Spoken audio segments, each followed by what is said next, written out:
So, hello! Welcome to Mama Cooking Mama! So, ang lulutuin natin ngayon ay garlic chicken buffalo. So, I am Julie, aka Cooking Mama. Simulan na natin. Una, marination. So, ilagay ang pork sabor sa manok. Ganyan, katulad yung nasa video. Next naman, ilagay ang black ground pepper. Next, ilagay naman ang magic sarap. So, ganyan lang. Taktak nyo lang hanggang sa masimot. At lagyan ng suka para sa marination. Ayan. Halo-halo lang ng ganyan. Mekos-mekos. Pag ganito, pag ano. Tapos ibabad nyo lang ng 15 minutes. So, next coating. Harina, black ground pepper, salt. Tapos, ayan. I-whisk nyo lang ng pag-ganon, pag-ganyan, at pag-ganon. Sige pa girl, haluin mo lang yan. Next is, i-coat nyo na yung manok. Ayan, pabilog-bilugin nyo sa kabilang kamay nyo. Ayan, yung isa, wet, yung isa dry. So, ayan, pabilog-bilugin nyo lang sa coating nyo.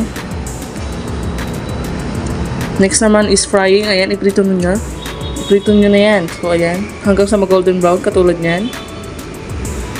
So, ayan. Tapos na. Pupalasos naman. Garlic. Siyempre, kailangan mo ng garlic. Ayan. Ayan na. Isatay nyo na. So, ayan. Ganyan. Hanggang sa mag-golden brown. Ganyan. Haluhuluin nyo lang.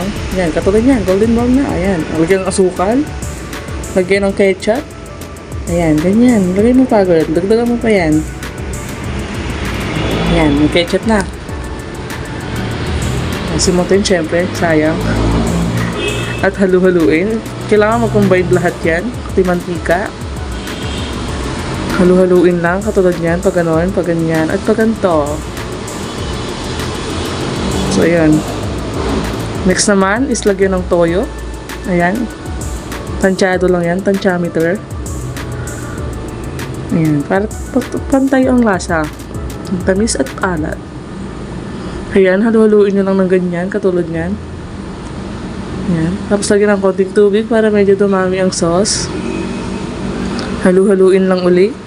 Katulad nyan. Pag ganito, pag ganyan, at pag ganon. So, ayun. Next naman is combining. Ayan, pagsamahin nyo na yung manok at yung sauce. So, ayan. Ilagay nyo isa-isa para mahirapan kayo. Ayan. Balik-balik ta rin para yung evenly coated yung manok. So, ayan. Lagay nyo yung next batch. Ayan. Balik-balik ta rin yung uli. Di ba pinahirapan ko sarili ko? Dapat binuhus ko na lang lahat yan eh. So, ayun, plating na. Ayan, pakak.